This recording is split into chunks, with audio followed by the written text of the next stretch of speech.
What's happening, everybody? Welcome and happy Friday. Welcome to another episode of the Counter Media Podcasts.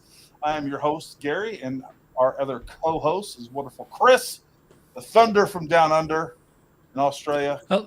Hello, everyone. Good evening to the Americans and good morning to the rest of the good people of the world. Yeah, that really is how it should be categorized Americans and everyone else. I like that. Yeah, I did sort of emphasize the good people in the world was sort of the other side of the equation. But sure. It's been a minute, Chris. We've had some misunderstandings, had some time zone differences on the Yeah. Then you and I have been. See, another thing with you Americans, you guys just go and change the clocks and don't let the rest of the world know. And yeah, so a week ago, I was there. Here I was, my usual time, getting ready. Your propaganda BS right now because I looked it up and come to find out there's parts of Australia that also does daylight savings as well. Yeah, but I'm in Queensland. I'm in the non-daylight saving part of Australia. I've never changed a clock in my life. It's a beautiful thing. I don't quite understand, the whole daylight saving thing, but it's probably because I have the ideal sun conditions. I hate to admit it, but I agree with you. I think the daylight savings nonsense. We just need to stop doing it. It just causes confusion. It's dumb. I do want to say hi to everybody over in the comments. We got MPCV. He was first. John Rollins, Harold Shepard, Jeff Johnson. As if I haven't been talking to you all day, Jeff. Jeez, I had to turn on my notification between you and Jason, my wife, talking. And Jason, TG Sponsor, Lori Matthews. Good to see you.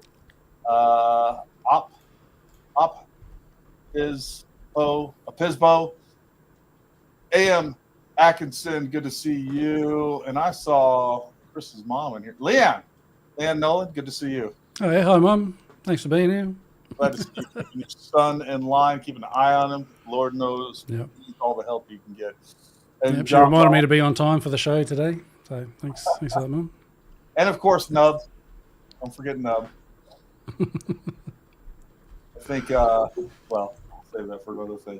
Anyways, a lot going on in the world today, to say the least. Lots of wins for America. A lot of controversy. I don't know how. Like the left is having a great time as far as the left-wing media, and that's one of the things we're definitely going to talk about is the Signal Gate, and I do have some thoughts on that. It's a weird story.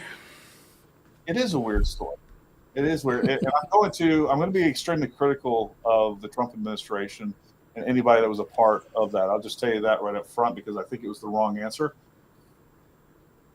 And I'll be honest with you, if it was Biden caught doing that, I would be extremely critical. And I don't know what all the current regulations are, is the use of classified means of communication, especially when you're talking about operational security, such as what they were discussing live on that. But from there, Chris, I know you got some content on that. I'll let you kind of take it from there. Yeah, so it's this Signal group chat with Mike Waltz and JD Vance and Tulsi Gabbard and Marco Rubio. Yeah, a bunch of other. Yeah, they're all in there talking about how they're going to bomb Yemen. Maybe we'll come back to it later. That's sort of, it's gone beside the wayside whether that's a good idea or not. Everyone sort of seems to support it. I don't. Okay, surprise, surprise. I'm not a fan of the Yemen strikes. I'm a bit, I like Trump as the peace candidate and all that kind of stuff. But this stuff with Yemen and Iran, I know we probably disagree on that. But yeah, I'm not a fan of the strikes in general. Trump criticised them when Biden did them. They weren't successful when Biden was doing them. The only thing that stopped the Yemenis from shooting in the Red Sea was the ceasefire that Trump patted himself on the back for setting up in Israel and Gaza, and that stopped Yemen because they're basically bombing the Red Sea until Israel stops bombing Gaza, or they had a few various sort of rationales like that, and they stopped during the ceasefire. But when the ceasefire, I'm not 100% sure. It seems like Israel just sort of ripped it up, but maybe that's my pro-Israel bias or whatever. But for some reason or another, the ceasefire fell apart and Yemen have started bombing again. So Trump, to, I guess, for the freedom of navigation in the waters and to stop the Houthi terrorists. They wanted to bomb them. Yeah, as I said, I'm not a fan of the strike in general, but that's not really the story. The story is how they added in this journalist. I've got his name written here somewhere. We'll come to it later. Who's very critical of Trump. He's the one who did the. I'll have to find. Do you know his name offhand? What was it? Well, let's back up. Gold something. Yeah, you can look that up for just a second. Let's back this up a little bit, because my problem is the fact that they're actually communicating at all on Signal. Look, I've said this many times. I still believe this. I think that Signal and WhatsApp and some of these other ones, I don't think they're as secure as people make them out to be. As a matter of fact, my thoughts on Signal is it's potentially kind of a hunting hole, as far as if you're the U.S. government and you know that people that you want to do surveillance on, and or other sophisticated countries that have a pretty high state of the art when it comes to their IC and electronic capabilities, right? So, like, I don't think these are very secure at all. They should not be communicating these things. And I know, again, I don't know how the regulations have changed or if they've changed, but let me tell you something. If back when I was still operational and we had been communicating operational plans and something like Signal, that would be a court-martialable offense. You would lose your security clearance. So I'm very critical of the fact that they were doing this to begin with. Again, they may have changed. They may have changed some regulations. May have some sort of internal thing where they said that they've deemed it okay. But even if there are regulations, and now this is kind of standard operating procedure, I am thoroughly against it. I don't think those are secure and obvious. And here's the thing: that should now be obvious, because we had someone be able to infiltrate that messaging group that, supposedly all these people on here didn't know who this was, or the fact that he was actually viewing this information. And if it was somebody else other than a journalist, that information could have been compromised, and the attack plans could have been compromised, and things could have went a lot differently. Luckily, it wasn't one of these things where they were dealing with sources or anything like that. So the risk on this was fairly low, but the fact that they're using this for operational planning and coordination, to me, is just nuts. Yeah, I don't know too much about that. I thought I saw someone saying somewhere that a lot of government sort of employees of some agency have Signal sort of installed on their phone. Yeah. Or whatever. So let me make this clear. Like, when I was working for the Department of State, and just 2 years ago, when I was still going overseas and working at embassies and consulates, a lot of the official communications came by with and through either Signal or WhatsApp, primarily WhatsApp, which, again, not secure, but it was one of the easiest and best ways. It really comes down to easy. It's just convenience. It was one of the most convenient ways to set up chats, to fairly control who's in a chat, and to be able to add these people to chats. So for emergency situations, security planning and things like that, all of these messages would go out via either Signal and or primarily WhatsApp. And even though most of these people had phones, you have a work phone that has your work, and you can have classified. Some people have access to a mobile classified, or what we call the high side, and or you would have, be able to get to your standard government email, which was unclass, but secure. So, you had the issue where people didn't often respond to those, so they started using WhatsApp and Signal, and this is very, very common. But what is, to me, should be uncommon, and I thought was uncommon, was now we're dealing with extremely high level. This would be all communication done on the high side. That's the type of communication where we had targets, locations, and time of strike, locations, who they were targeting. This is extremely classified in what we would consider operational security issues, without a doubt. Yeah, because I think in one of the there's been a few hearings there with that Tulsi Gabbard and the head of CIA and I forget the other guy was sort of interrogated about this kind of stuff. And I'm pretty sure Tulsi was saying she was under the impression that it's secure and it hasn't been able to be hacked by other governments or something. Her understanding was that it was fairly secure, but I'm not too sure about that side of things. But then the thing that is weird is how this, and his name's Jeffrey Goldberg, I'm pretty sure. Yep. I had it here a second ago. Yeah, Jeffrey Goldberg. He's the one, he did this stories about Trump said, like, dead veterans of some war were like suckers and losers, and that's generally regarded as like a fake story. And he did some other story. I think even back in the Iraq War days, he was there tying Iraq to 9/11 somehow. So he's just a standard old school propagandist or whatever. But the thing is, how did he get added in there? It seems like Mike Waltz added him, from what I can gather. Accidentally, but I mean, how? I'm not sure. I've got an interview with him on Laura Ingraham, which might be worth going through. He sort of tries to explain himself. But yeah, that's kind of the weird part about, well, there's a lot of weird things about it. But to me, it's like, how did he get added? It seems like Mike Waltz added him. He's sort of got a few excuses of how that might accidentally happen. But, and he sort of hints at some kind of weird conspiracy of how he was added in there. But I don't know. It seems like, Mike Waltz added this guy. And then they started talking about all this, sensitive stuff about the timing and all that kind of stuff. And as Ann pointed out, apparently it was the Biden administration that approved the use of Signal.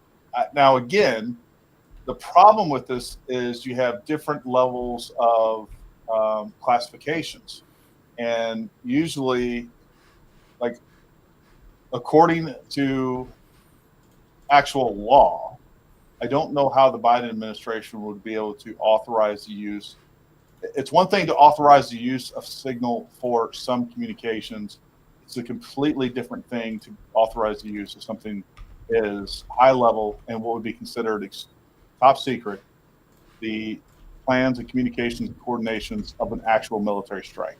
So I think this was extremely, I think this looks very bad, as it should, on the administration, on their overall operational security. And it looks bad, it is bad, and there's no other way around it. I think the only thing that there's any sort of saving grace from a real world standpoint is the fact that we weren't dealing, like, even if that had been intercepted, it's nothing that the Houthis could have done to have stopped it, to change it, or anything else, or had time to react. With that being said, it looks bad, and it is bad, and it shouldn't be done. And hopefully they change this. But according to Snopes, it was the Biden administration that authorized the use of Signal, but not for sensitive military intel. And I don't think he would have. That would be a legislative action. It wouldn't be an executive order.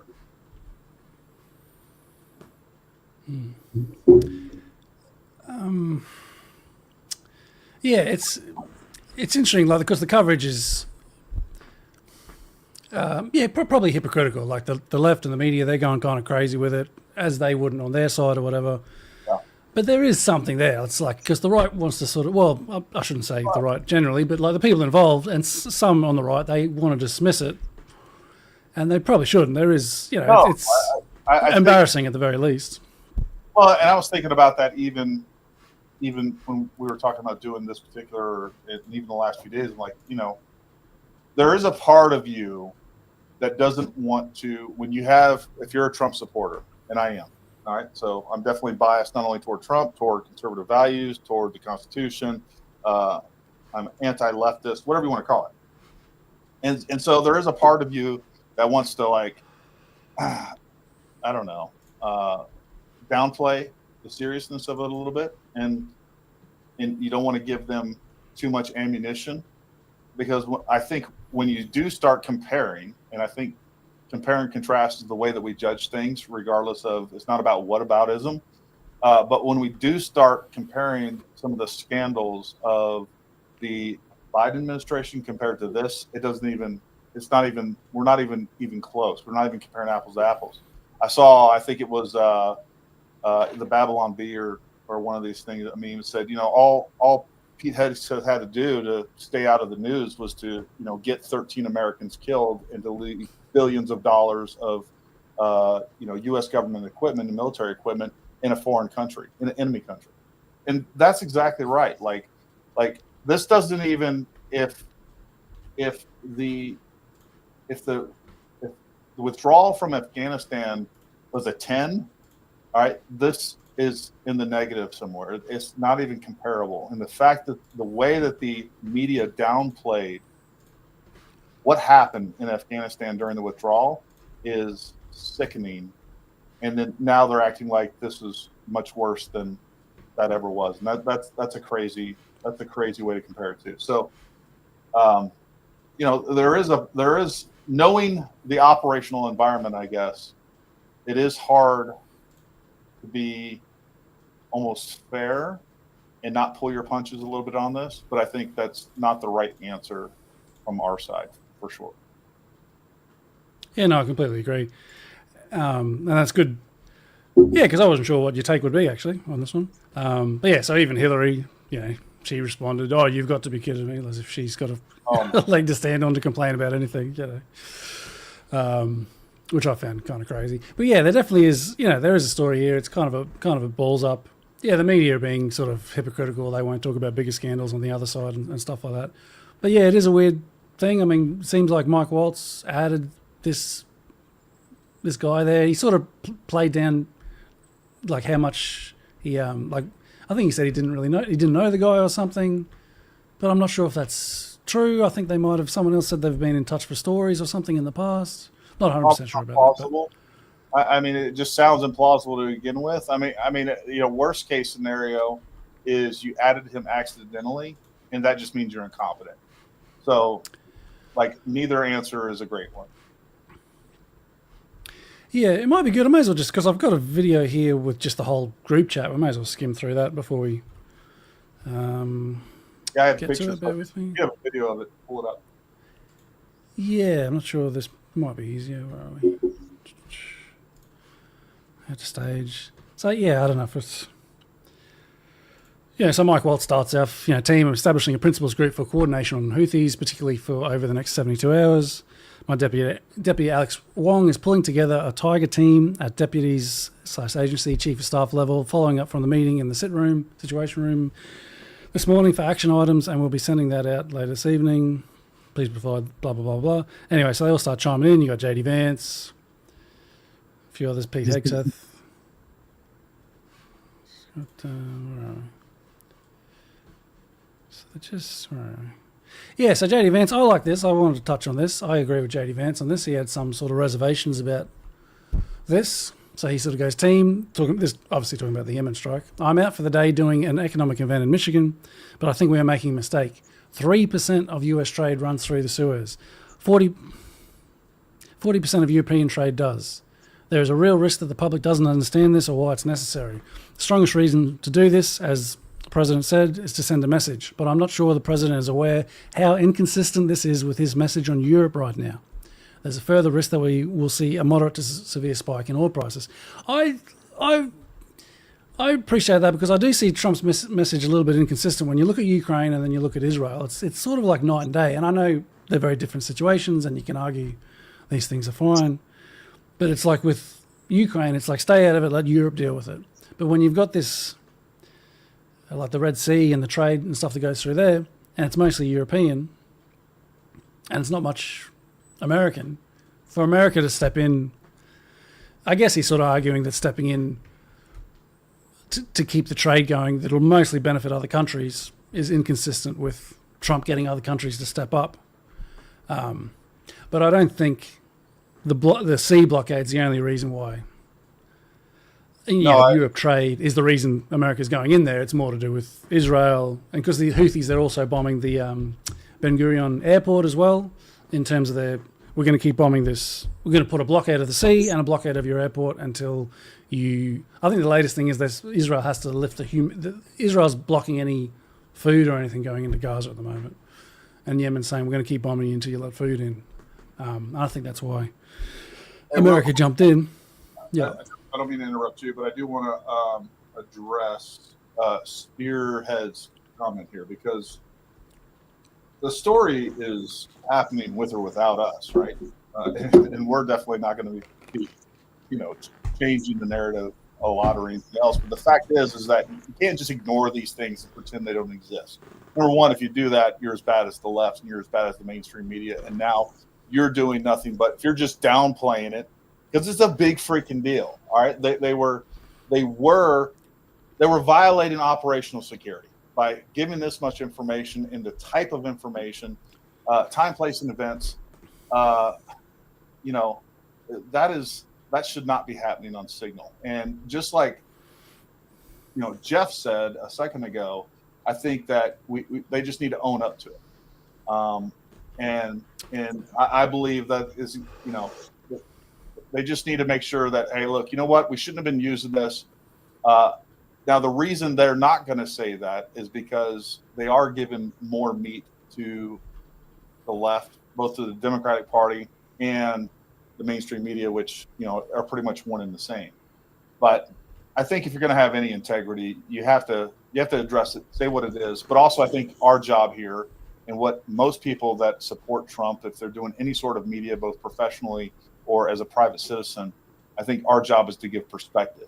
And when you weigh this up against the withdrawal of Afghanistan and about 50 other things, if I sat down and thought about it, that the Biden administration did during their 4 years, like, this doesn't even compare. It shouldn't even be that big of a story. I think that Pete Hegseth should have came out and said, you know what, this was a mistake. Clearly we had somebody that shouldn't have been privy to this information having access to it. So that in of itself is proof that it was folly to begin with. He said, you know what, we're gonna realign how we do things. We're gonna change the SOP. We're not gonna do this again. It was this mistake. Luckily, it didn't cause any real issues, and then let it go on. And the press are gonna have their field day with it, but a new story is gonna pop up in a week. And I think that is the correct and honest way to go about business. Yeah, I agree. I was watching some of these two hearings. I'll probably have some clips to pull up later, but yeah, they all don't look too good, where they're basically saying that nothing was wrong and just not admitting any fault whatsoever. And yeah, obviously it's not the worst thing in the world. It's like there wasn't really any negative consequences from that, but I mean, potentially I suppose there could have been, or it's bad practice or something. But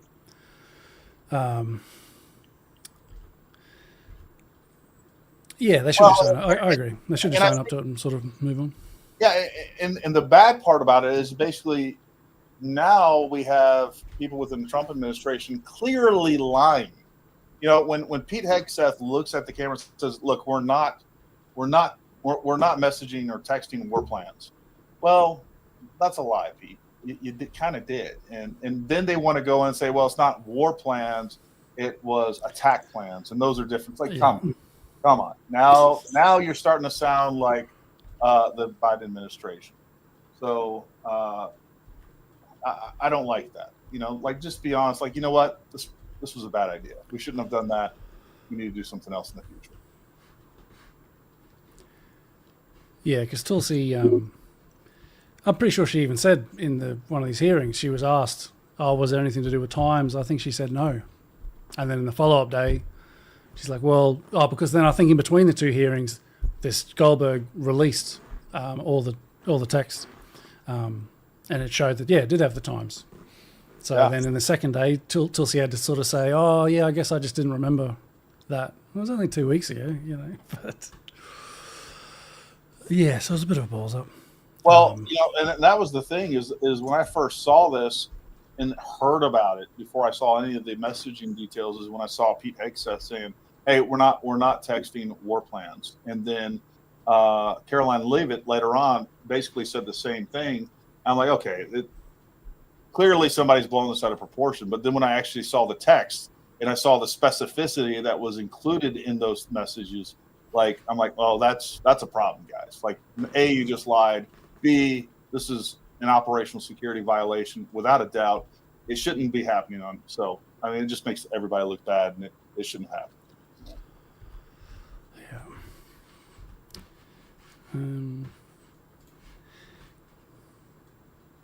So I'll just keep going through a bit more of the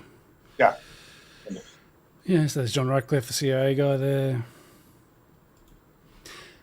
So JD Vance, he was sort of saying, yeah, JD Vance says, but there is a strong argument for delaying this a month, doing the messaging work and why this matters, seeing where the economy is. Then John Ratcliffe says, from CIA's perspective, we are mobilising assets to support now, but a delay would not negatively impact us, and additional time would be used to identify better starting points for coverage on Houthi leadership. Because, look, you would know this better than me, but, like, isn't in theory it the case that when America goes to war somewhere, they're supposed to declare it, or at least sort of go to Congress, unless it's, like, too urgent. Like, there's an imminent attack, so they don't have time to go to Congress. They just have to bomb something. I'll be honest with you. I thought at one time the rules of wartime powers were pretty clear cut. I don't know what they are anymore because we haven't been following any sort of wartime powers. But going back to just that text that you just read right there from John Radcliffe, from the CIA perspective, we are mobilizing assets to support now. So this in of itself is a huge operational security violation. Like we now have assets that we're putting into place in these regions, whether those be sources that they're putting into place, whether they're talking about deploying, it doesn't matter. The fact is like now that that's released, because even though the attack happened, those sources that were being put into place and those assets that were being put into place, they're continuing to be mobilized, right? So, because the bombing's continued ever since, apparently. For the last 2 weeks, America's been bombing Yemen, not just this one strike. They were bombing last night, I think. I was watching. And they're clearly gearing up for a much longer intelligence gathering campaign at a minimum, much less the, just a bombing campaign as well. But the fact is like that in of itself is a huge security violation. Like that information should never be accessible to the public. It just doesn't. It doesn't. Yeah, and I still haven't heard a good explanation for why this. Actually, because at the start it sort of says Michael Waltz added you to the group. I'm pretty sure this video was recorded by Goldberg. So Waltz added him. Like, why and how did that? Like, right. Anyway. Oh yeah, my point on the urgency. It's like, well, if it's not, and the rules of war, it's like, okay, it's not urgent. You should. Yeah, in theory, I was thinking maybe shouldn't they go to Congress for this kind of stuff? Because their argument would be that the Houthis, and I actually agree with this, that the Houthis are an imminent threat to U.S. naval vessels and U.S. interest over there right now. So, and I agree with that. I think they legitimately are, and I think they're legitimate targets. I'm not saying that we should necessarily look. I'm about 80% of your mindset somewhere. I'm more on the reasonable side of what you believe, Chris. So, like, I'm not completely against bombing terrorists, but I think we need to be as reserved and approach that as judiciously as possible. And I'm not convinced that that's what we did here. Yeah, because I mean, I don't know the whole story of Yemen, but Yemen, the Houthis, they've been fighting for like a decade, basically against Saudi Arabia, fully supported by America, and they couldn't destroy them. They basically won somehow against all odds. Well, they don't have all the country, but they've got most of the country or whatever. And, Biden was bombing them, last year or whatever without any success. It only seems to, increase their morale or whatever. Well, let's be honest. I think it's been kind of an effort on our part. I don't think this has been I think it's more of a matter of like putting them in check every now and then. I don't think we've launched an aggressive campaign against the Houthis because we could clearly decimate them if we wanted to. But again, we shouldn't be deploying assets, whether those be personnel or bombs, all over the place. Willy-nilly. That's not what this president promised, and that's not what I want to see, because it's going to escalate things there in that region, as well as we have everything going on in Europe with Russia and Ukraine as well. Like, we need to start pulling back our military footprint. Yeah, and that just reminded me. I'll just quickly swap over because even Trump criticised Biden. Like, fair enough, things have changed and blah, blah, blah, blah, but this was him about a year ago talking to Tim Pool about when Biden was bombing Yemen. Yeah. I look at your policies, I see secure the borders, bring jobs Right. back. I look at the Democrats and many Republicans, and it's foreign war and foreign expansion. That's right. What is that? I think it's just a failed mentality. It's crazy. You can solve problems over a telephone. Instead, they start dropping bombs. I see recently they're dropping bombs all over Yemen. You don't have to do that. You can talk in such a way where they respect you and they listen to you. Viktor Orban of Hungary. Then he goes on. But, yeah, so, I mean, that was just a casual little comment or whatever, but he was sort of saying it wasn't a great idea when Biden was doing it.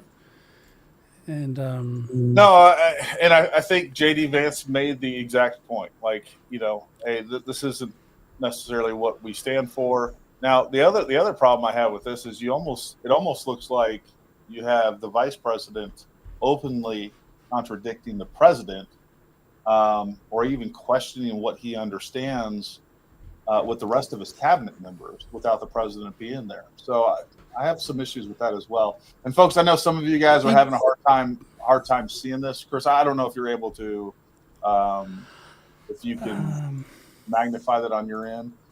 I don't know, but we'll try. We're trying to read it to you at the same time, but we have some limitations here as well. So I apologize. yeah, it might take me a while to zoom in. I'll see if I can figure that out eventually. But for now, I'll probably just have to read the most important bits. But yeah, to be fair, with the JD Vance thing going back a little bit, he did say, I'm willing to support the consensus of the team and keep these concerns to myself, but there's a strong argument, blah, blah, blah, blah. So he wasn't sort of publicly going against Trump.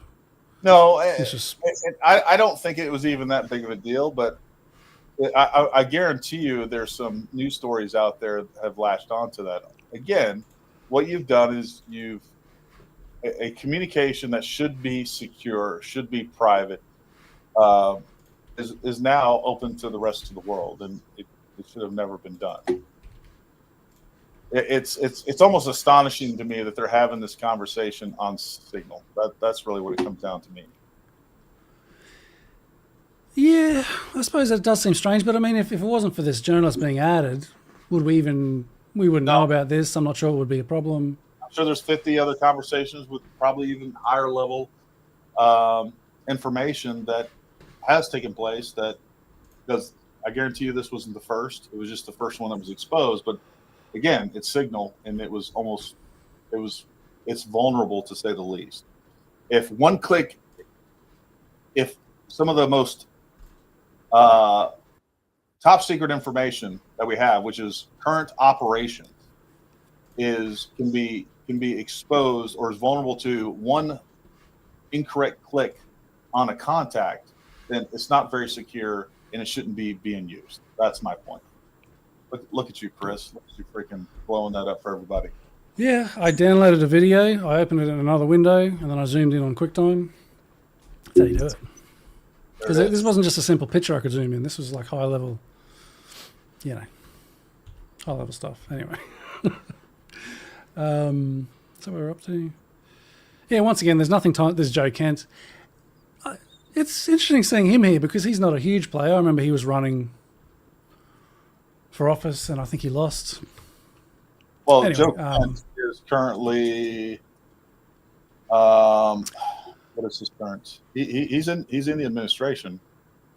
He is he's not DNI. Well, I suppose it'd have to be in there talking, but hold on.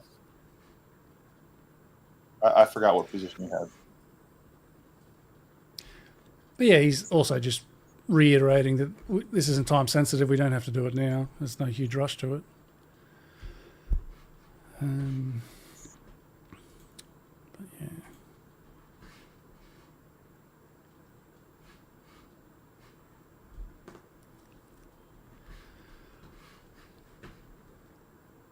Okay, I don't want to upset Jeff, but he does mention Israel there. He says the Israelis will likely take strikes and therefore ask us for more support to replenish whatever they use against the Houthis, but that's a minor factor. Because I mentioned Israel before. Joe Jeff Kent, was like, where's this coming from? Anyway. Joe Kent is currently the head of the National Counterterrorism Center.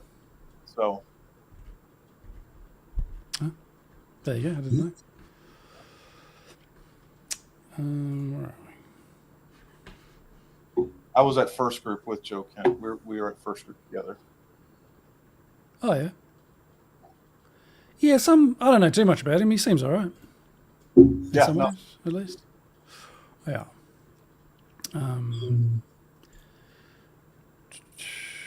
Yeah, so there's, what's his name?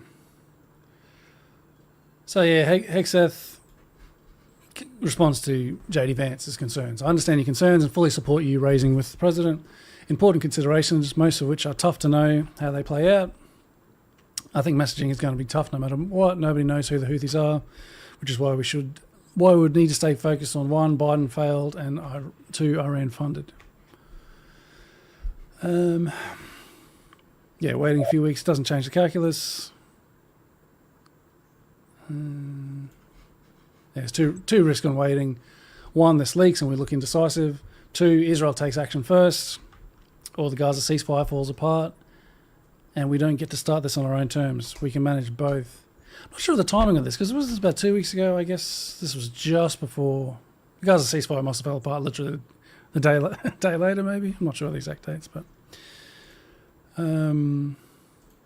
yeah, so his argument basically says, I see it as two things: restoring freedom of navigation, a core national interest, even though, as Vance said, it's only 3% of that.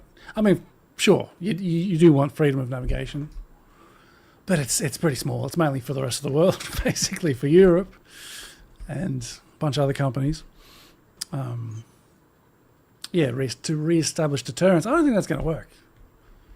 You know, because since the strike, and they've all patted themselves on the back, and responding to the Signalgate thing, they've said, oh, no one's talking about how successful the strikes are. Well, how successful were they? I mean, I'm sure you killed a bunch of people, but apparently it was 59 people.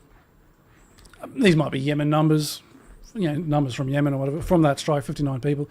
But in terms of a success, has it stopped the Houthis from doing their thing? No, I think they've done a couple of press conferences since, basically talking about how they're going to fight to the end, and they're just more resilient to keep, to help Palestine or whatever, and to force Israel to, I think, to allow in food, which they've stopped doing, which is kind of crazy to me, but let's not go there. Israel blocking food.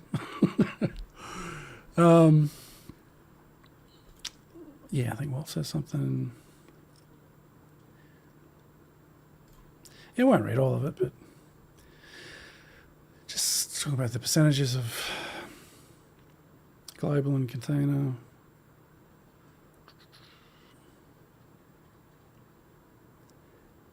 It goes on for a while, but the part that it's sort of more sensitive is the timing. Here we go. Coming up to it now. Yeah, so I got the update from Hegseth. All the times, 11:44 about the weather. F-18 is launching at 12:15. yeah, Trigger base F-18 first strike. Yeah, it's a bit rough. those times and locations and specifics are what I'm talking about. That should not be broadcast on Signal. It's not. And again, I'm quite sure against the current regulations and classifications regulations like that could potentially be a crime. Yeah. And because before this came out, Tulsi and a few others, I think they did say no, there were no times in there, which obviously isn't true. But yeah, maybe. Is it as bad as having a completely your own private server with all the classified information that Hillary Clinton had? No, it's not even comparable. But it's still not good, and I expect better out of the Trump administration. It's as simple as that. Yeah. So yeah, JD Vance will say a prayer for victory. So I guess this is after. Oh, and it's got there. Mike Waltz disappearing message time to 4 weeks, for whatever that's worth. Yes, Michael Waltz, Vice President. Building collapsed, had multiple positive ID. Pete Carilla, the intelligence community, amazing job. And I guess Vance didn't quite understand. He says, what? Mike Waltz, he goes, typing too fast. The first target, their top missile guy, we had positive ID of him walking into his girlfriend's building, and now it's collapsed. Excellent. Got the fist pump from the emojis. I find this a bit weird. This is probably me being my little anti-war whatever, bleeding heart or whatever. But just No, it's inappropriate. Yeah, look, I'll yeah, say it's inappropriate, to say the least. yeah. But not even just the messaging, but even yeah, it's just he's gone into his girlfriend's building. Now it's collapsed. The whole building's collapsed. The girlfriend's dead, I guess. Everyone else in the building's dead. That's good. Excellent. That's Then awesome. it turns into a bro chat. Like, it doesn't look good. It's not professional. You should Yeah. be doing fist bumps and fire on one of your disgusting tactical operations that are ending people's lives, including, this guy's girlfriend and lots of other collateral damages in kids and casualties and this and that and whatever else. Like, it doesn't look good, and the Trump administration should expect more out of themselves. Yeah. And another side note, I've heard a lot of people talking about Yemen. This idea of some guy walking to his girlfriend's building doesn't seem to make sense for Yemen Muslim culture. I'm not sure about that or whatever, but the idea of sort of dating, going to your girlfriend's place, your girlfriend having a place. Maybe he went to his girlfriend's. I think you're a little naive and inexperienced in this. Let me tell you something. Having spent a lot of time behind closed walls with Iraqi very devout Muslim generals, I didn't see this so much in Afghanistan, but it was a different environment. But I spent a lot of time with that type of stuff. Happens all the time. We'll just leave it at that. And the other thing, I actually, that's a better, because the other thing that happens is what happens to little boys behind closed doors, walk into little boys' tents and buildings and other things that happen that are just perfectly acceptable and perfectly fine. But, adultery, people's having girlfriends and having sexual relationships is obviously a normal thing that happens within a Muslim culture as well. But the boy stuff's just kind of disgusting and all that. But do they have would they sort of have a similar dating thing as us? Would they I'm just going to visit my girlfriend's house? Like, would the girlfriend have a house? Would she be living alone, or is she living with her parents? I suppose in this situation. Who knows? I don't know. I don't know. But yeah, and this idea we have positive ID. I mean, There's been all discussion about how would they get that?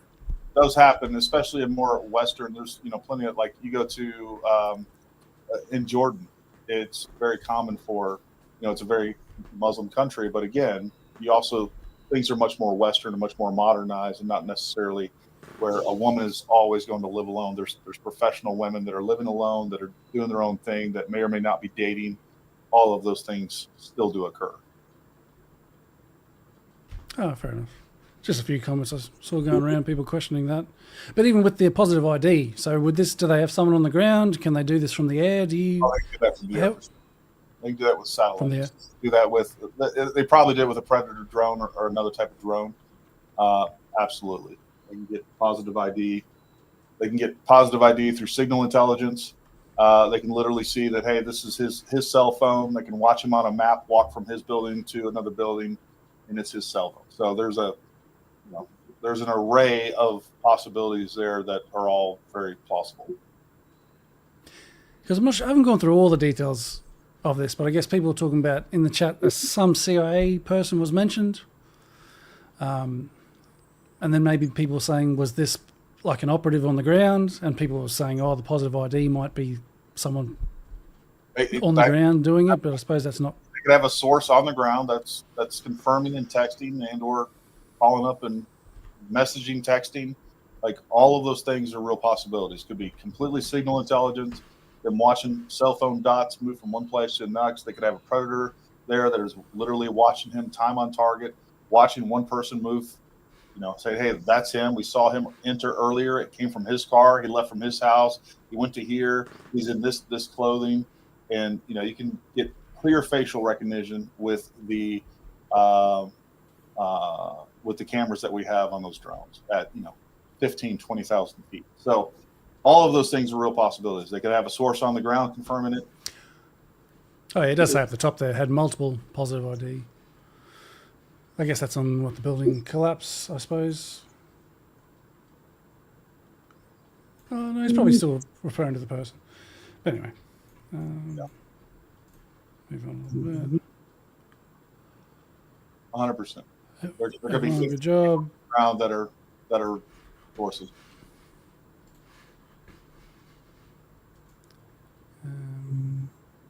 Easy was. Yes, that's basically it. Everyone's just thanking each other. Oh yeah, and I guess got some names and members down the bottom.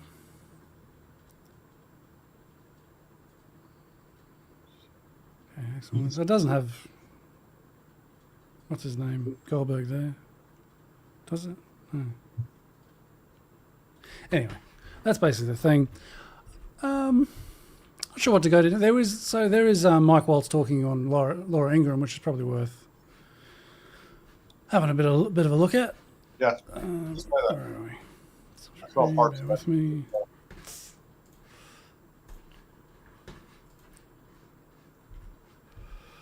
Whoops, bear with me. Here we go. All right. Joining us now, one of the principals who was on that Signal chat, National Security Advisor Mike Waltz. Advisor Waltz, thank you for joining us tonight. The president expressed complete confidence in you today and his entire cabinet. But how did a Trump-hating editor of The Atlantic end up on your Signal chat? You know, Laura, I'm not a conspiracy theorist, but of all the people out there, somehow this guy who has lied about the president, who has lied to Gold Star families, lied to their attorneys, and gone to Russia hoax, gone to just all kinds of links to lie and smear the president of the United States. And he's the one that somehow gets on somebody's contact and then gets sucked into this group. Is someone in your intel? so- This is a strange response. It's like, oh, I'm not into conspiracies, but how did he get in there? Especially this guy that sucks or whatever. It's like, well, I think you added him. That's how he got there. Well, regardless if it's him or not, everything he just said is besides the point. Like, Yeah. nobody's he's saying this guy's a liar. He makes things, well, that's fine and all, but this all happened, This is a real thing, yeah. and like you're doing the same thing that I had to sit there and listen to,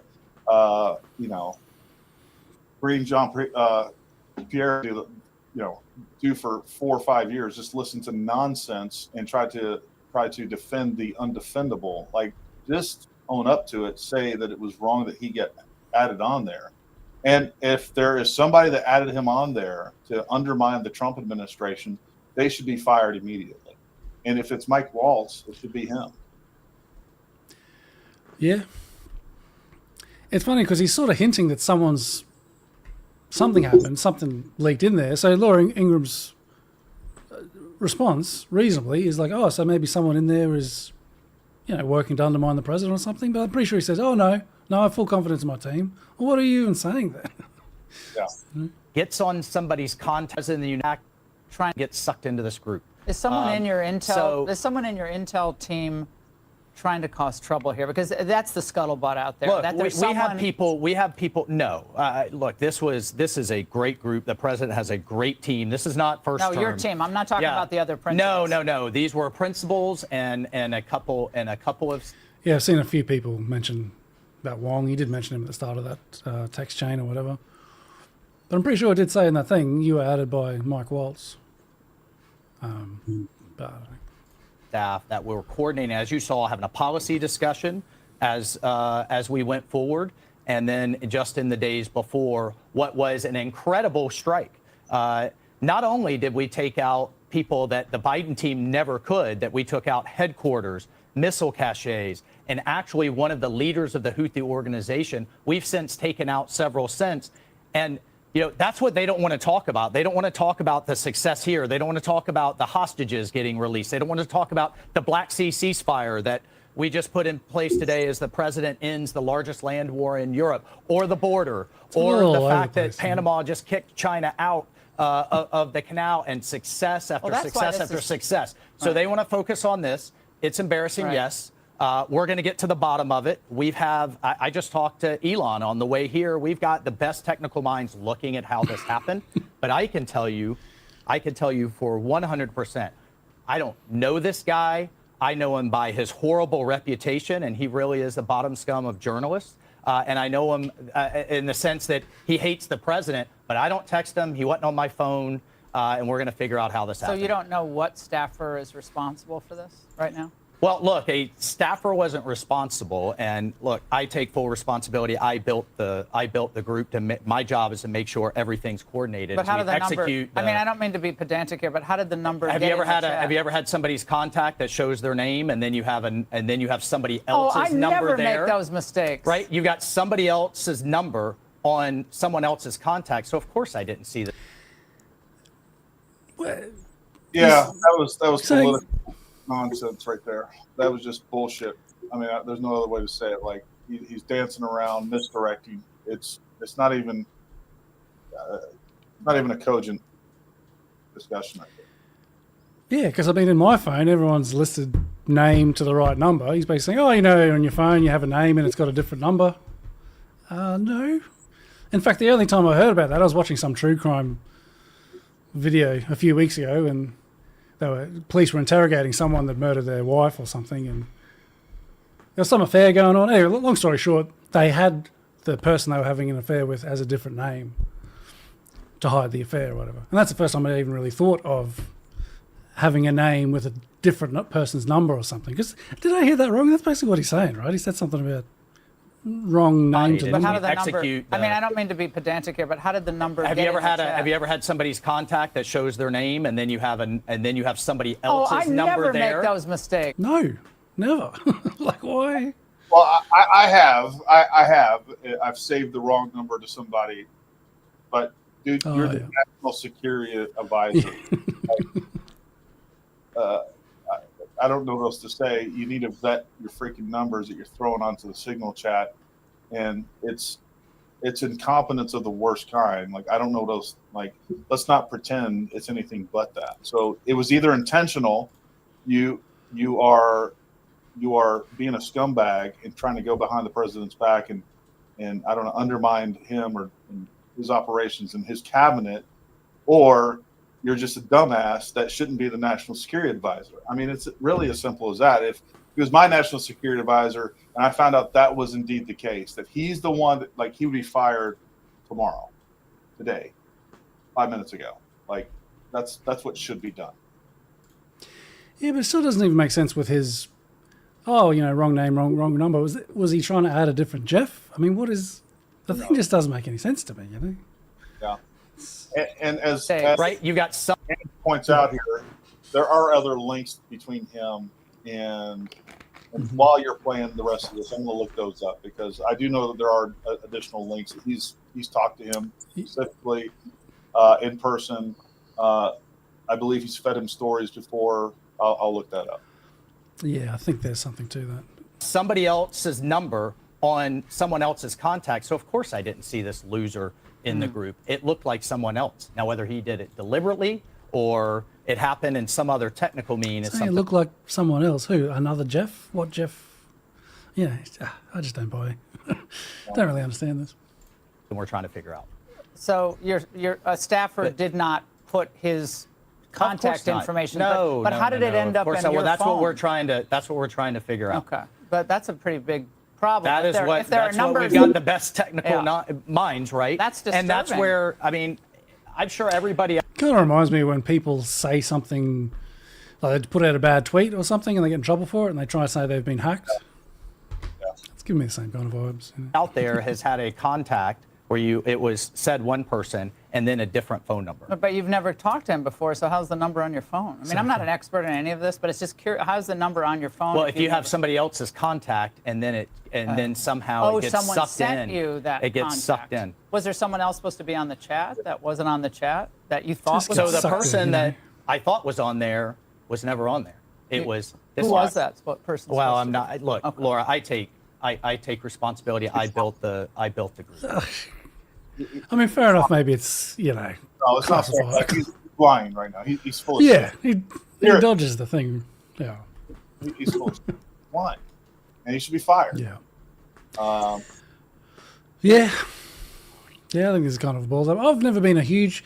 At first, the first thing I saw of Waltz is when Trump came in, Waltz was talking tough on Russia. He's like, to get Russia to the table, we have to take the the handcuffs off Ukraine and allow them to shoot further into Russia. We need to lower the gas prices or whatever to cripple Russia's economy. He was coming in like very hardcore anti-Russia at the start, so I didn't really like him. But then as Trump started talking to Ukraine and Russia, he seemed all right. He wasn't as hawkish against Russia as I thought. But he is generally very hawkish against the Houthis in Iran. And look, I know, there's some reasons for that. I'm sure we sort of disagree overall on the big Iran-Yemen threat and how much it's America's problem versus some other country's problem. But yeah, I didn't like that part of it. Now, conversely, what Ann is and a couple other people are referencing, here, I'm going to show a quick picture of this real quick. Yeah. I will add that. So you guys can. So here's a picture at an event that apparently Mike Waltz is standing next to him. But like this isn't proof of anything. So just because they are standing near one another, that to me isn't all that indicative of some sort of relationship. But with that being said, what I can tell you, everything about his body language, everything in my gut says that dude's lying right there. And I don't know what his intentions are. I don't know what else is behind the scenes going on. I don't know what kind of relationship they have. I don't know if it's intentional or not. But whatever's happening right there, he's full of shit and he's lying. I don't know what to say. Yeah, it's a bit. You can't really watch that and come away with any other interpretation of him. He's just bullshitting, I guess. Have I got it? Oh, a bit more. Well, I'm not. Look, Laura, I take. Yeah, exactly. There's like, who is that? He's trying to say, oh, well, I thought it was someone else. Well, how did that number get in there? And who did you think the other person was? He just doesn't. Who was that? What person? Well, I'm not. Look, okay. Laura, I take responsibility. I built the group. Okay. So that's the part that we have to figure out. That doesn't. And that's the part that embarrassing, yes. But Pete and I are veterans. We know these operations. He has been an excellent Secretary of Defense, and this was an operation that, it amazes me. I guess the Democrats were fine to leave all the sea lanes shut down. We're fine to have destroyers fired on dozens of times by this terrorist group, and fine to have Iran keep supplying them missiles. That was okay. The president takes decisive action, and now we're seeing some real success in taking down their air defenses, opening the sea lanes, taking out their leadership. We don't want to talk about that. We want to talk about this. Now, the Atlantic Well, it hasn't. The problem's still there. The media's not going to be like, oh, well, Trump fixed the whole blockade thing. I do like firing people. told us in part that. What was that? I said firing people solves a lot of problems. Yeah. Attempts to disparage and discredit us in our reporting follow an obvious playbook by elected officials and others in power who are hostile to journalists and First Amendment rights of all Americans. They're saying, don't blame the messenger. Your response to that? I hate to side with the Atlantic, Russia, lied about Gold Star families, lied about even as last year in terms of the president paying for the family of a Gold Star family that he absolutely did. Lie after lie after lie. Have they ever? What does that have to do with this particular instance? That has nothing to do with this. No one's saying that he's lying about anything. The fact is that you, being a dumbass, put him on this string, whether that was intentional or not intentional. Either one is bad. They're both terrible. You completely compromised national security by putting a jackass on there. It could have been him. It could have been anybody, according to him. Anybody on his contacts could have ended up, according to his excuse for this, anybody that he has, the hundreds of contacts that he has, including freaking foreign. I guarantee you there's tons of foreign nationals and other foreign governments that are on his contact list. So any one of those could just have easily ended up on this chat and compromised national security at a level And whether it was this operation or another one, like, it is bad news. Somebody should get fired, Trump. Trump, you need to fire this jackass first and foremost, because it is his fault, either directly or indirectly. He's responsible for it. And get somebody else on there that knows how to work a goddamn iPhone. Let's start off there. You're going to be the national security advisor. Maybe you should know how to work a fucking iPhone. Excuse my language. This is stupid. And him lying over and over is just dumb. And then him misdirecting, like, he's a liar. He's a liar. He's lied about this, lied about this. That's not even has nothing to do with what we're talking about right now. Yeah. I think it might have been earlier on, but Trump came out basically supporting everybody. I don't know if that's changed, but I don't think there's going to be any firings over this one. I don't think. Like guys like this jackass were the downfall of Trump's last administration. His last 4 years were ruined by a bunch of people like this. And this should have been like, as soon as this went down, they found this information out. Trump should have fired this guy, had him replaced the next day. Yeah, unfortunately, I don't think it's going to be happening. They ever apologize for any of that? No. I mean, this is, do we care about the mainstream media? Do we care about the Atlantic? What I care about is staying focused on mission, accomplishing the president's agenda, getting these things done, cleaning up the Biden messes from Afghanistan to Ukraine to the Houthis to the border to China all over South America to the Arctic, where we're completely exposed, to NATO that's not paying up. And the president has had success after success. Oh, he's got a fantastic national security team. Yeah, I mean, I think it's just stunning how many people on the team have his 100% trust. And there have been enormous successes early on in this administration. But you all are rattling the old cages of the establishment, defense, and national security, embedded people. Funny, it's worth pointing out that Laurie Ingraham is probably the best interview he could do that would like spin him the most positively that he could possibly hope for. But he's still not coming out too well under the best possible circumstances. It was completely incredible, like his whole story, and she started to get on that, and then I could tell she knew she was pushing too hard, but she should have. She should be holding this guy accountable for screwing up this bad. Yeah, because she backs off a little bit and goes full. Oh well, you are having so many amazing successes. People who are still working government, a lot of great people. Okay. But the concern is that somebody got involved here who didn't want the president to be successful, and a lot of us are very concerned about that. That someone is in this orbit who doesn't want this president of the United States to be a raging success and turn our foreign policy into an America First approach. Look, we made a mistake.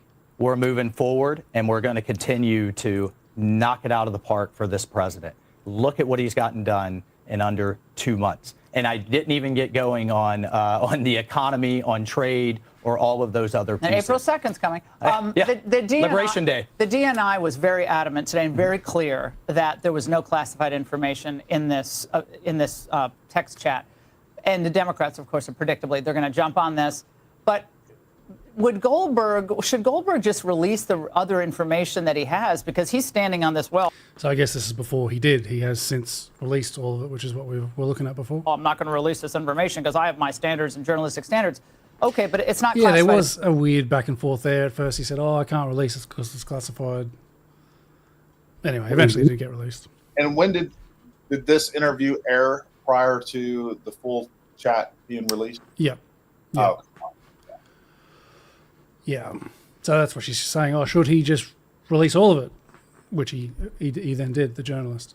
And yeah, because I've got a little bit of one of the hearings. There were 2 hearings with Tulsi and a few of them. I'll play a little bit about it because the first one was before we saw those releases, and they're talking about, oh no, there were no times, there were no this, there were no classified. It seems a bit murky to me about what's classified, because if you're just in a group chat and you're just sort of saying, oh look, there are clear outlines and guidelines of what's classified and what's not. And let me tell you something: targets, location, time of strike. Those things are absolutely classified. Those would be top secret, absolutely without a doubt. Like that's it's not even questionable whether or not that is classified information or not, because it is. So there's that. But I think this does bring us to kind of another topic, sort of, that we've already touched on a little bit, and that is, like, how do you, like, for those of us that support Trump and his agenda and everything else, like, how do you go about being critical of them when they need to be, and then, you know, still denying the left, I guess, more ammunition against the president? I don't know that there's a way of actually doing that, and the best way to do that is to, like, I don't know, do things really smart, like not publish the stuff on Signal, and then on top of that, not allow a leftist news reporter into the Signal chat. That's a really good place to start. But, you know, I do think that we as Americans, I just don't want us to become like the Democrats, right? Like, the Democrats are going to support Democrats no matter what. They're going to sit there and pretend no matter how bad something that they do is not bad. You know, and I don't want to see Republicans, and I don't want to see a little bit of conservative news media to fall into that trap either, because now you're just being dishonest and no one's going to trust you. I don't know. I'd like to hear from you guys in the comments, but I think when things like this happen, you have to be critical. You have to be honest about what's at stake, and the fact that it is a real big F up, and not pretend otherwise. But it's a challenge. Yeah, I think the way we've been doing it's probably a pretty good way to go. Like, we can acknowledge, yeah, the left are sort of just coming, yeah, they're hypocrites and all this, that, and the other, and they're trying to make a big thing out of this for political reasons, and they don't have too much integrity and all that. But at the same time, yeah, this is wrong. They do have a point. There is something for them to latch onto. This may be a bit of a stretch, but this kind of reminds me when Elon Musk did that so-called Nazi salute. You know, the media made a big thing about that. And look, I don't think he's a Nazi. I don't think he meant to do a Nazi salute or whatever. But it did look like a Nazi salute. You know what I mean? So you had all these people on the right saying, look at the left, just making this completely fake things, saying they did it. That is to me, that is a manufactured. No, to me, that was a extremely manufactured story. This isn't. This is real news. This is an actual problem. Because again, they also showed, like, you can also find montages of several other people on the left doing the exact same thing, doing the whole hearts out to you thing. It's easy. No, see, that's sort of an example of what I don't really like, because if you look at all the other examples of the left, they never look quite like that. Like, I know people, they put together those videos of people waving, and they're like, oh, look, the left does it too, and that wasn't a big problem. But you look at the videos of all those things, the one with Ellen's where he sort of like violently slaps his chest and throws his arm out there, that, like, the left had a point on these sort of panels and stuff when they said, you know, they'd have a debate between the right wing guy, and the right wing guy was saying, oh, it's nothing, and the left would say, all right, you do it then, you do exactly what Elon Musk did. And look, it may seem sort of like a cheap tactic or whatever, but it's honest that they won't do it. I won't do it. I don't think you'll do it exactly what Elon Musk does, because you don't want to do that on camera, because it looks exactly like a Nazi salute, you know what I mean? And the thing with, I'm more talking about the response. Like, Elon Musk for that should have said, look, the media's doing their fake news thing or whatever. But yeah, it was a bit unfortunate it looking like that. But obviously, you know, it should be obvious to everyone that, you know, I didn't actually mean a Nazi salute. I'm not a Nazi or whatever. But just that sort of downplaying of, like, oh, that's nothing. And they've sort of just pulled it out of nowhere. I think with the Musk thing, there's some kind of a story there that's going to get reported on. Look, like, what's with that? That looks a bit weird. There is obviously more of a story here, but I'm just talking about the response of just sort of owning it. I think it should be the same. Like, yeah, Elon Musk, that sort of did look like a Nazi salute. I don't think he meant to, but yeah, it's a bad look. I understand why the media would jump all over that. And same with this kind of thing. I should say, yeah, the media's blowing it up, but it is a big thing. It obviously is much more of a thing than the Elon Musk little wave or whatever. Yeah, but I mean, you play videos of them. Because you play the video of Tim Walz doing that and Elon Musk doing that. Like, he slaps his chest and throws his arm out there in a pretty specific way. And the pictures don't really show that. You can sort of go, oh, yeah, well, he's waving and this person's waving. But if you look at the videos, It's annoying because on Twitter sometimes I try to do the Elon Musk salute like as a GIF, and you can't. I don't know if that's Elon Musk gaming the system, because that should be there. It's a popular sort of meme thing. You should have a GIF of Elon Musk giving a wave, or saying that his heart belongs to you, or whatever it is.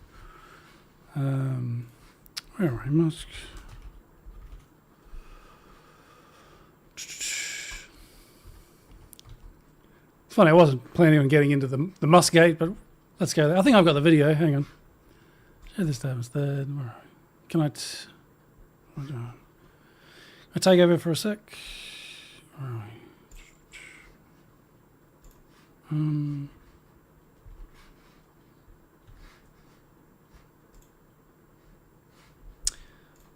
Trying to share my screen, it won't let me.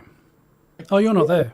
Oh, I can now. You weren't on the stage, so I couldn't hear you for a while. Oh, what I was saying, sorry. What I was saying was, like, I don't even think the people reporting the Elon Musk Nazi salute actually believe that he was doing a actual Nazi salute. Like, I don't think they even believe that. Yeah, no, that's right. So, that's the difference between what's going on here. Just like I don't believe whether you show Mike Waltz or there were several other folks out there, including Harris. There was a bunch of people that did what you could, freeze a frame in there and say it is doing a Nazi salute, right? Like, but that's different. They are different. I don't think they're the same. Like, I see your point. Nobody really thought Elon Musk was doing a Nazi salute. But, if you look at the video, it's much different than looking at frames. Like I'm trying to share. I might have to remove your. I'm trying to add something. It's not letting me. Just bear with me. I'll remove that. I'll add it. Oh yeah. So there's the thing. There are elections. Yeah, as I said, I don't think he meant a Nazi salute. He meant he's just kind of a bit on the spectrum or whatever, and does this weird little motion. Jeff, he wants to see how it goes. All right, watch, Jeff. It goes just like this. All right. Elections, they come and go. Some elections are, important. Some are not. But this one, this one really. Thank you.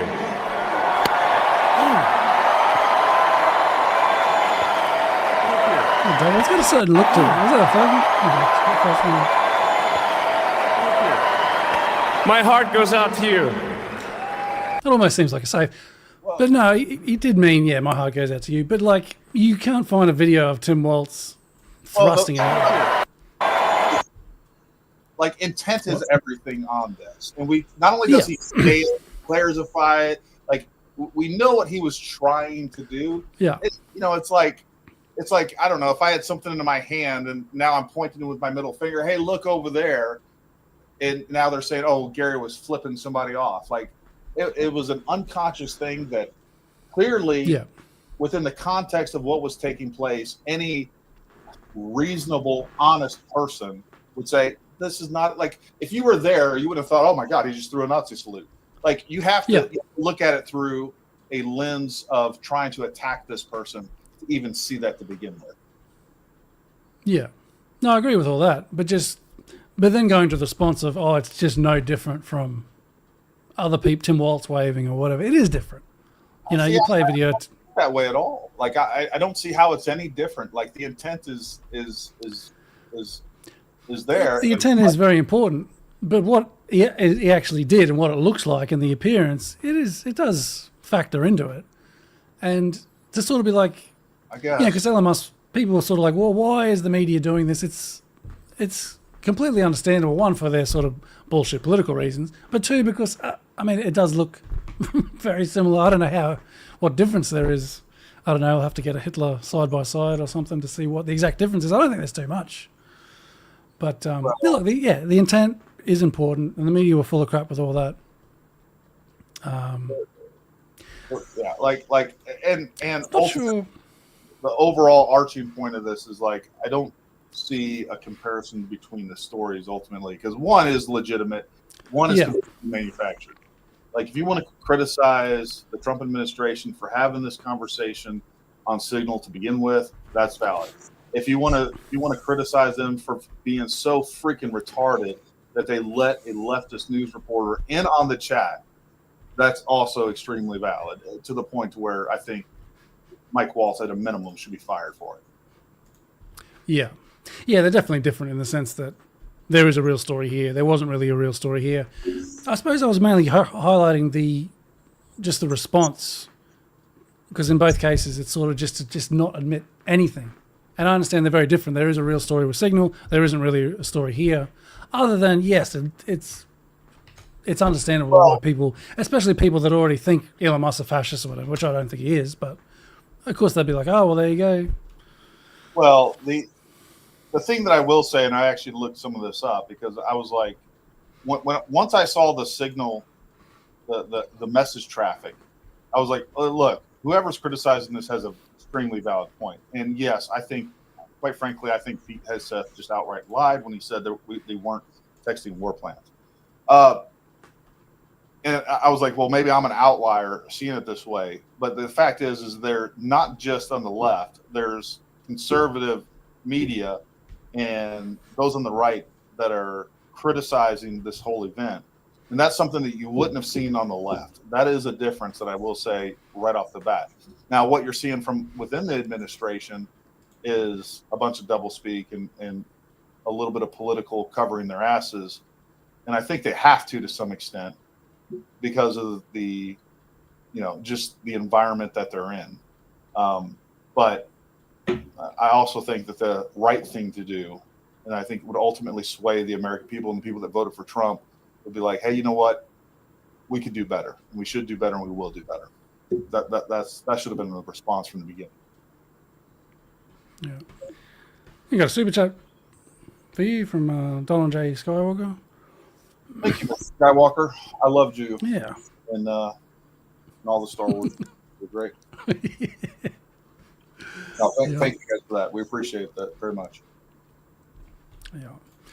I might show a little bit of the hearing. Before I do, I might quickly I've already mentioned it, but I just generally don't agree with the strikes in general. So this is Thomas Massie.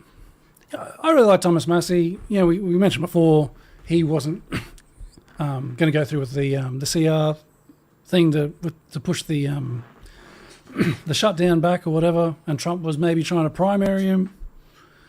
And on the other hand, he's supporting Lindsey Graham. I know there's a lot of politics in this kind of stuff, but yeah, some things I'm not a fan of, where Trump's against Massie. Even though Massie, he's the one, he's pushing through the bill to get rid of the Department of Education, and Trump's sort of on that kind of thing. Anyway, that's a bit of a tangent, but yeah, he's just, the Houthi strikes are not America first, which is what I generally agree with. He mentions that Vance's contribution was to prove there's no urgency, there were no US troops that were in imminent danger that needed to be defended, which is the instance in which he might allow the president to engage in hostilities if it was in self-defense and urgent and before they had time to come to Congress. But they obviously, based on that Signal chat, had time to come to Congress, but they chose not to. This, I think, is a good point, but it's sort of almost meaningless because the America never does that, basically. I think technically that's how it's supposed to be done, but because it just never gets done that way, it's like, okay, well, yeah, we don't expect them to come to Congress when they're going to start a massive bombing campaign, which I think is a problem, but it's sort of a side thing about how that all operates or whatever. Well, and this is another case in point where, again, at least there's a little bit of integrity on the right left, where you do have congressmen that are coming out and sticking by their principles and saying, hey, I disagree with the president, or I disagree with the administration on this, this, and this, and here's why. That's something that, during the Biden administration, you never heard them when they you didn't hear anybody on the left. I think we just did. We all just lose you, or is that just me? Can you hear me? Yeah, it might be my headphones. Bear with me. You guys hear me? No, I think it's maybe you're muted, Gary. Can the chat hear Gary? I'm not sure. Can you guys hear me now? Can you hear me now? Can you hear me now? Okay, Jason says you can hear. All right. Jeff is saying we can hear us both.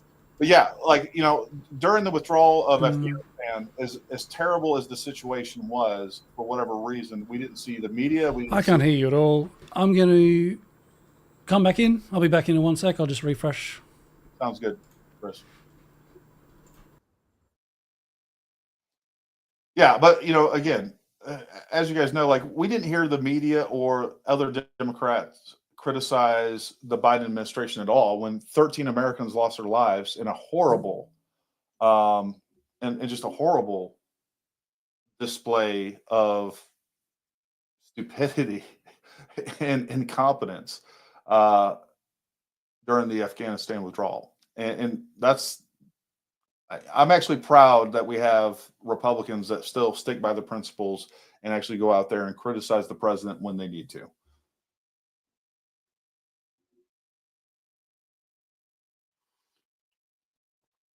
I agree, Jeff. That is probably the exact issue, is that his AirPods ran out of batteries. Sorry, I Don. can hear you now. All right. No, these sissy earpods did not run out of battery. Okay, they've got hours worth of battery. Thanks, Jeff. But Hold on real quick. Don asked me to address his first super chat. I was shocked this conversation took place in the Signal app, not in the Skiff. I agree. No, this is absolutely, they should add all of these people in separate skiffs, and they should have been communicating in real time while this operation was taking place. That is the correct way of doing things, and you were absolutely right. Now let me just make sure that was that one. And as far as your second comment, Don, congratulations, buddy. I am glad that you got promoted, and I'm glad that you were able to catch this. And we haven't seen you in a while, and I'm glad to hear that it's because you're off doing great things. So welcome back, bud. yeah, thank you, Donald J. Skywalker.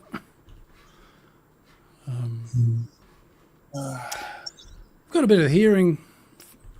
One of the first hearings where, you know, Tulsi and a few others were getting grilled by that. There's a few scenes in that might be worth checking out.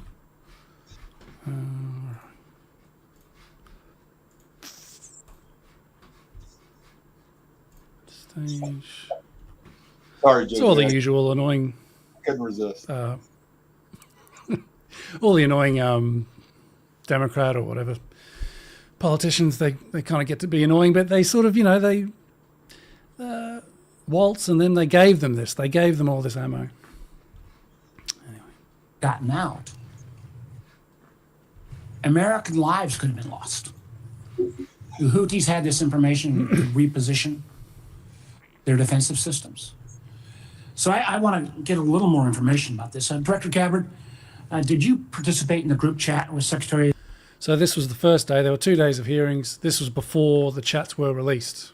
We might have seen a couple, but not the full thing. We definitely didn't see the times at this point. Defense and other Trump senior officials discussing the Yemen war plans? Senator, I don't want to get into the specifics. Ma'am, were you on? You're not going to be willing to address. So you're not, are you denying? Even just the first day, it says, like, were you on that chat? Oh, I'm not going to discuss. Okay, well. Matt, will you answer my question? Like, I can't stand this guy. It annoys me that he's got this one. He's sort of got the win here. But I think he does, you know. You were not TG on this group chat? I'm not going to get into the specifics. So you of the refuse to deliberate- acknowledge whether you were on this group chat? Senator, I'm not going to get into the Why specifics. are you going to get into the specifics? Is it because it's all classified? Because this is currently under review by the National Security Because it's Council. all classified? If it's not classified, share the text now. As the White House previously Is it stated, classified or non-classified information on this text? I can confirm. Director Radcliffe, were you on the group chat? Senator, I was on a Signal messaging group. So you were the John Ratcliffe on that chat? I was. Thank you, thank you. Can, See how much easier that was? Like, Tulsi made it all awkward, and I'm not going to say, well, I mean, surely it's either known or it's going to come out that you're on there. I mean, what's the harm in? And to be fair, if I was John Radcliffe and I was going to be a team player, I would have been like, you know what, I'm going to go with the same answer that Tulsi just gave. I mean, come on. Now you just look like you're trying to be a freaking, you know, come on. Yeah. He's like, look, I'm not like her. Okay, I'm going to give you a good answer because I'm like. I need to look good. But at the same time, I mean, if that's probably what his answer was going to be anyway, and then Tulsi like sort of makes a bit of a look. I don't mind Tulsi, but she sort of makes a bit of a fool of herself though, saying she's not going to say. I don't think he's going to change his mind. He's like, oh, maybe I should say I can't answer either. I don't know. Yeah, I'll give him a pass on that one. that was silly. That was the misstep on by her.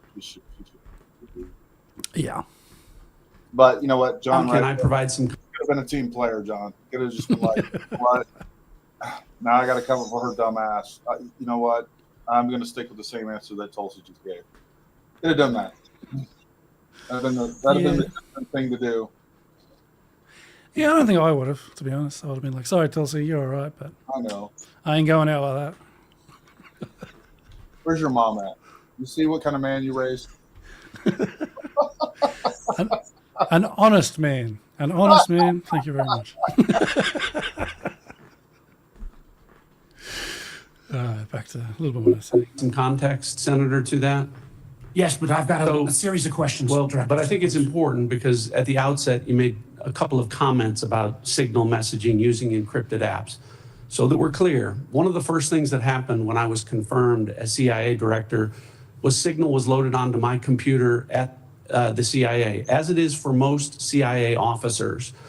One of the things that I was briefed on very early, Senator, was by the CIA records management folks about the use of Signal as a permissible work use. It is. That is a practice that preceded the current administration to the Biden administration. Director Ratcliffe, I've got a series of questions. If you're making the statement, making the statement, the Signal is a secure channel. No, can I answer that? It is. I've got a series of encryption. So it is. Finish, I understand encryption. It is permissible to use to communicate and coordinate for work purposes, provided, Senator, that any decisions that are made are also recorded through formal channels. Right. So those were procedures that were implemented. My staff implemented those processes, followed those processes, complied with those processes, and finally, just please. So my communications, to be clear, in a Signal message group were entirely permissible and lawful and did not include classified information. Well, we will make that determination, because if it's not classified, share the text with the committee. Let me go on. Director Gabbard, you are the security executive and set access guidelines for classified information. Did you contact the defense secretary or others after this specific military planning was put out and say, hey, we should be doing this in a SCIF? There was no classified material that was shared in that. So then if there was no classified material, share it with the committee. You can't have it both ways. These are important jobs. This is our national security. Bobbing and weaving and trying to, filibuster your answer. So please answer the question. If this was Director Gabbard, if this was a rank and file intelligence officer who did this kind of careless behavior, what would you do with them? Senator, I'll reiterate that there was no classified material that was shared in that. And if there's no classified in materials, share. And then if there's no classified materials, then you can't even answer the question whether you're on the chat. This is strangely familiar, and I think my colleagues will remember when you couldn't answer the question, is Edward Snowden a traitor? I'll just skip to another bit I got marked somewhere. And look, here's the problem that I have with the government using Signal, especially for any sort of classified information. So for those of you guys that don't know, and I don't look this up just to be sure, but Signal is owned by the Signal Foundation, a nonprofit organization created to keep the app independent, free from ads or data tracking. It was co-founded in 2018 by Moxie Marlinspike, the app's original creator and respected privacy advocate, and Brian Acton, who famously co-founded WhatsApp before leaving Facebook.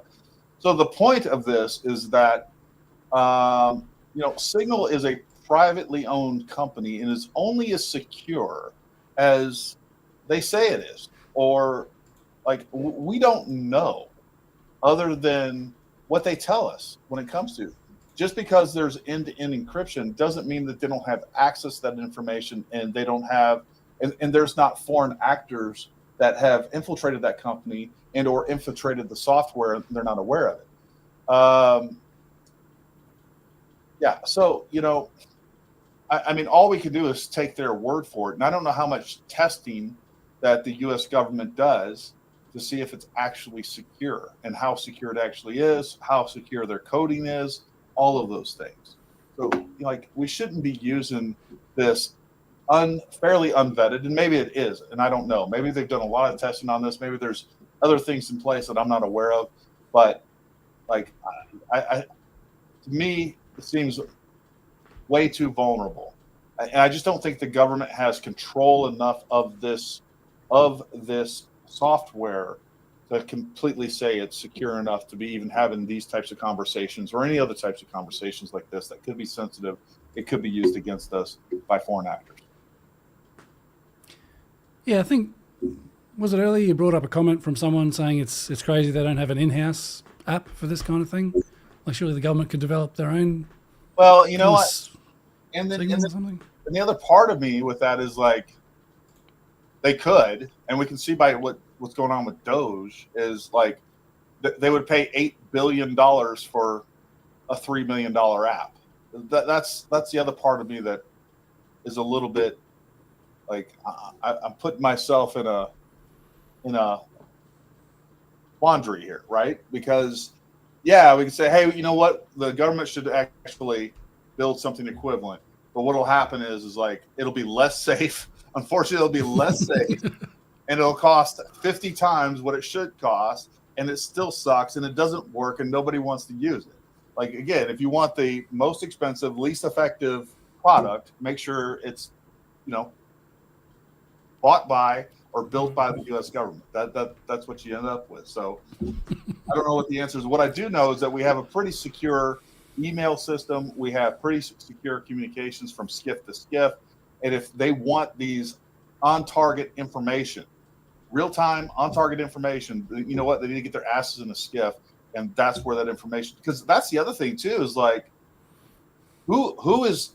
And I'm presuming it's Pete Hegseth that's given the real-time on-target situations going on. Like, where is he getting that information from? Because that almost undoubtedly would come from inside a SCIF. If they're watching this. So is Pete Hegseth inside a SCIF with a unsecure cell phone with signal on it, and or we're even seeing what he was just saying was that they actually have signal on their computer. So, I mean, I guess theoretically we could have signal on a computer inside a SCIF, but that seems odd to me too. Yeah, I'm not sure. But I think, yeah, I mean, it's a good point, but I almost think it's almost, because as I said before, if it wasn't for adding this guy, it probably wouldn't be an issue. Hey, look, this Luigi guy is a piece of garbage murderer. Take that crap elsewhere. How dumb. Like, yeah. Just stop, Greg. Dumb. Yeah, it's crazy how some people. That guy murdered a husband, a father. He destroyed lives.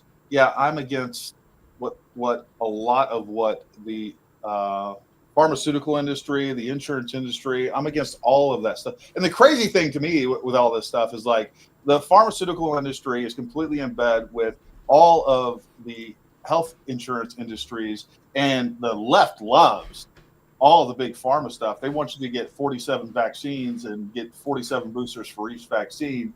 And they have no problem with that, but yet they have some sort of problem with the health industry itself or the health insurance industry. And they applaud when somebody goes out, acts like a vigilante, and completely murders a father and takes a husband and a father from kids. And yet this guy's a hero. Screw that guy. I hope he goes to jail. He deserves to be prosecuted to the furthest extent of the law, and I hope he stays in jail for a really long time.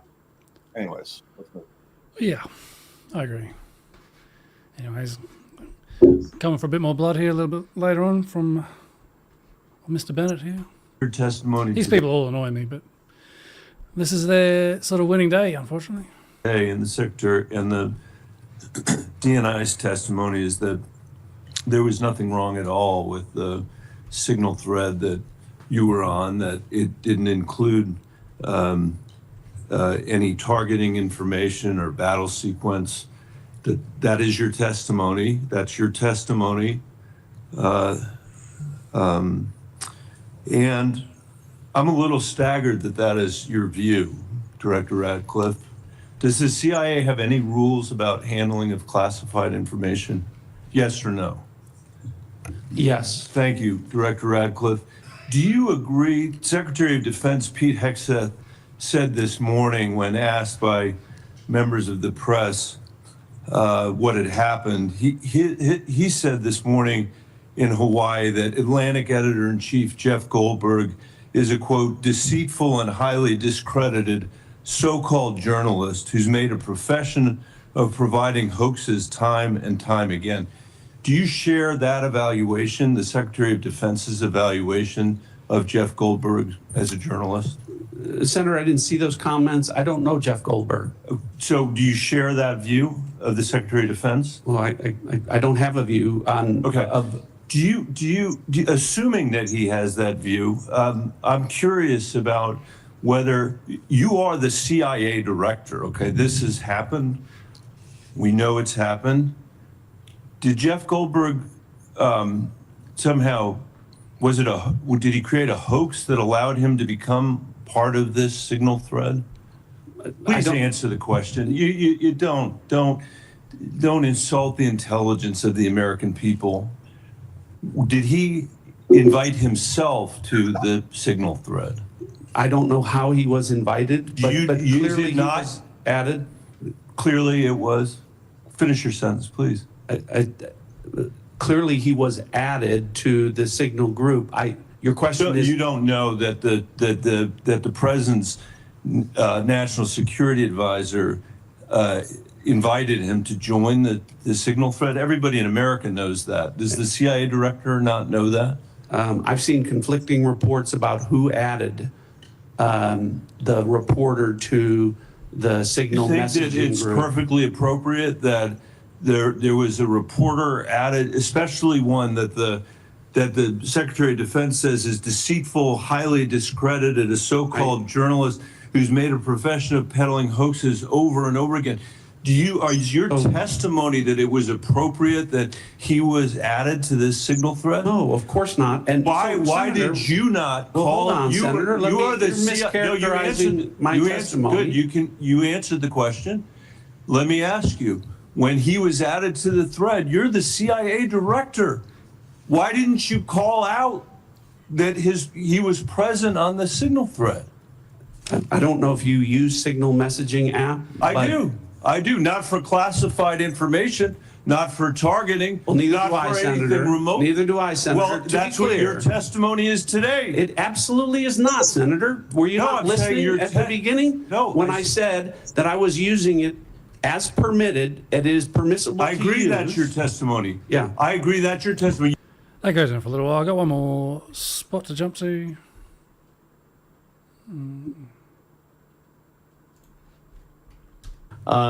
Ms. Gabbard From and Mr. Mr. Reed. Radcliffe, you each testified that there was no information operational in nature, no classified information. So I want to ask each of you just a series of, just respond yes or no.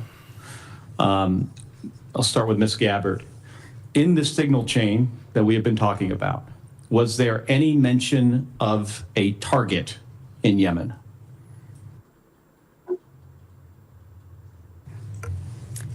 I don't remember mention of specific targets.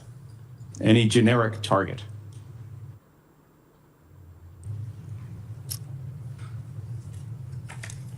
I believe there was discussion around targets in general. Mr. Radcliffe?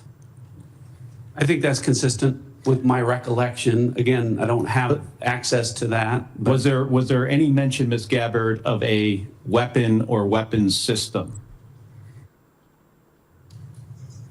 I don't recall specific weapons systems being named.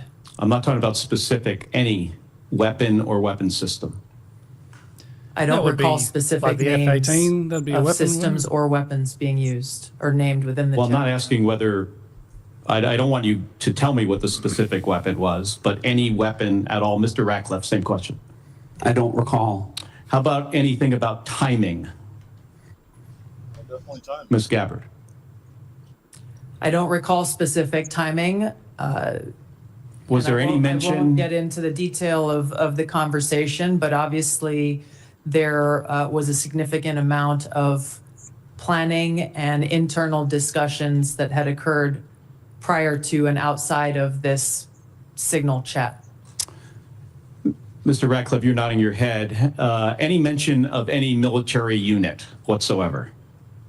Mr. Ratcliffe? Not that I recall. Ms. Gabbard? Not that I recall. Okay, so I understand that DoD policy prohibits discussion of even what is called controlled unclassified information, or CUI, on unsecured devices. Are both of you aware of that DoD policy?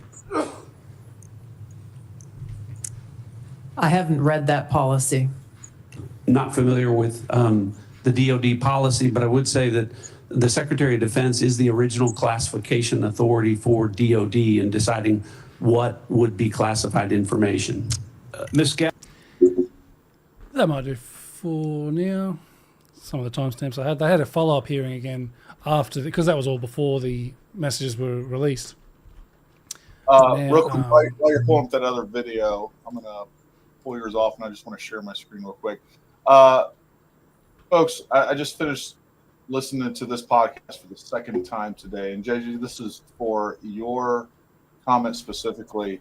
You guys get a chance, Dr. Suzanne Humphreys on the Joe Rogan podcast. She goes through, and just like many of you, I'm like, hey, you know what? I hate these mRNA vaccines. But she actually goes back and debunks with real science the efficacy of everything from smallpox to the polio vaccine to all of these things. It is probably the most important when it comes to the health industry overall, and really what it comes and vaccines in general. Probably one of the most important podcasts you've ever listened to, and a very extremely informative and interesting one as well, because she backs all this stuff up with science, with studies, with a lot of information. She's written a book on this specifically. We've been being duped for a really long time when it comes to the actual efficacy of vaccines in general, and where some of the major polio outbreaks came from. Anyways, if you get a chance, guys, regardless of how you feel about vaccines, I don't care how you feel about the COVID vaccine, one way or the other, every American should listen to this podcast. One of the most important that I've ever heard. So check that out, JJ, and everybody else, that if you still believe that, hey, all these other vaccines have been effective over the years. I think there's a lot of science that completely disagrees with that. Anyways, back to you, Chris.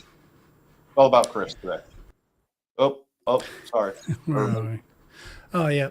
I haven't fully gone through the second one yet, the follow-up, but, obviously Tulsi said there were no times, but then after that, we see there were times, and then she was confronted on that. I don't have the video here handy for me, but she basically said, oh, yeah, I just forgot that.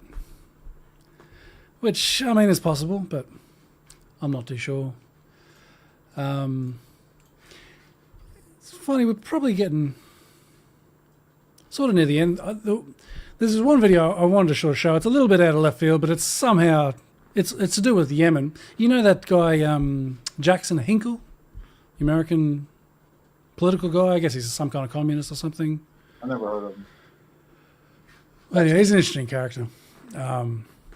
Recently, he went to the funeral in Lebanon of that Hezbollah leader, and he's very he's pro-Russian, he's pro-Palestinian, very anti-Israel, maybe even pro-Hamas. He's had a couple of tweets where he's like, "Give a like if you support Hamas." So he's pretty extreme. So he's actually in Yemen at the moment. And there's something very surreal about this video. So I don't know if you've ever seen these things in Yemen where are we? At the stage. They have these massive rallies. So anyway, here's an American citizen just over there, just cheering up the Houthi fighters in Yemen. They all got their guns there. Something he did tweet, I don't have the tweet handy. He says, gun culture in Yemen is even better than America. Every son's first present is a gun. So there you go.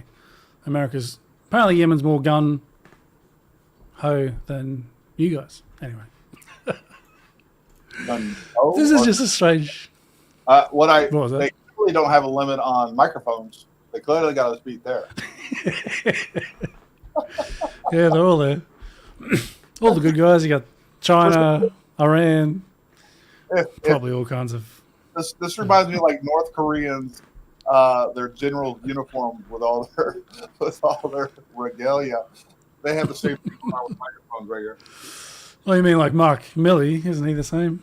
Yeah, pretty much. He's right there with them. He's got a few. I don't know how much. Anyway. So anyway, but let's just watch a bit of a Houthi rally, because here we are with like all the American. Oh, we've added someone to a thing. Let's hear from the people of Yemen and their resistance against the U.S. imperialism. Anyway. مع جاكسون هينكل الناشط الأمريكي المعارض. Free, free Palestine! Free, free Palestine! Free, free Palestine!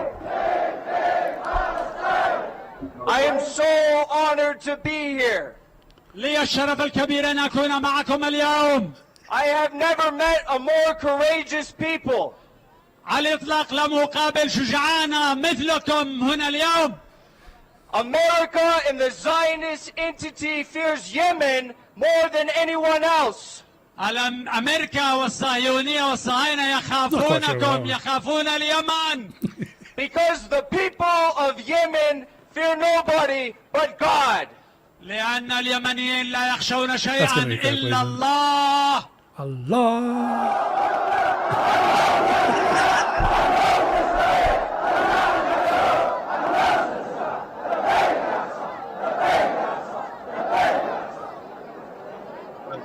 I understand that here I reckon Trump would be today, envious of that crowd. أتفهم إليكم اليوم. it is Quds Day, and I could think of nowhere else I would rather be than with the free people of Yemen. وأتشرف وأفخر بأن أكون في اليمن بجانبكم. As the United States drops bombs on the people of Yemen and Gaza, في حين أن الولايات الأمريكية ترمي عليكم بالقنابل والقذائف. we know that the U.S. and the Zionist entity is waging a war against God. ونعرف بأن أمريكا والصهيونية زائلة وزائلة. And we know that anyone who wages a war against God will never be successful. لأنهم يشنون حربا وفي وجه الله فهم الخاسرون.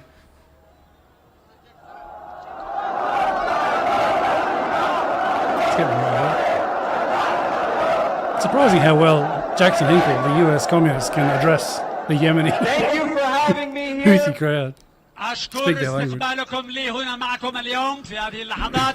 And inshallah one day we will meet in a free Palestine. وسنلتقي إن شاء الله يوما ما في فلسطين.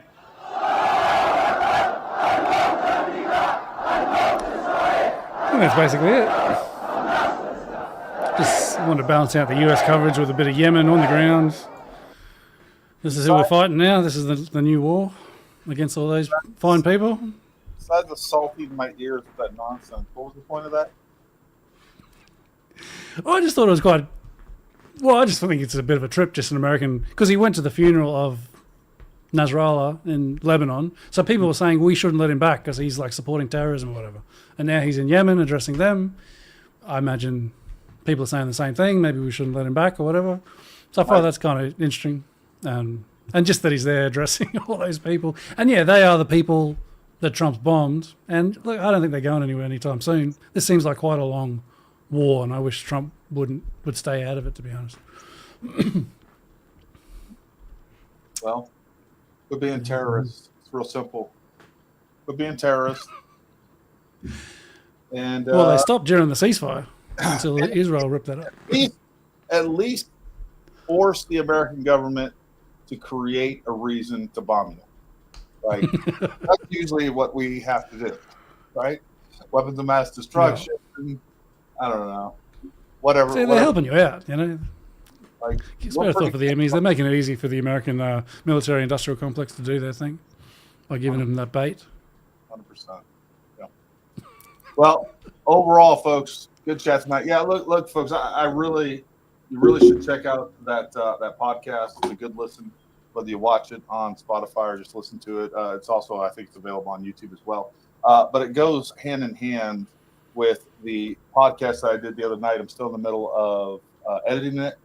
I had 2 guys on that have a lot of information. Both of these people are being considered for positions within the Trump administration right now. Both of them have been doing a lot of research on the COVID origins, and COVID, the COVID vaccine itself. There's not good news on either one of those fronts, and it's going to be one of the most important podcasts we've ever done for sure. I'll be releasing that in the next few days. I'll get that finished, but that is just one of many. We're going to have them back on, and we just barely scratched the surface, and it was about 2 hours of talking, and I can't wait to release that. And I'll tell you right now, I know that podcast will be highly suppressed, so hopefully you guys will share that. Like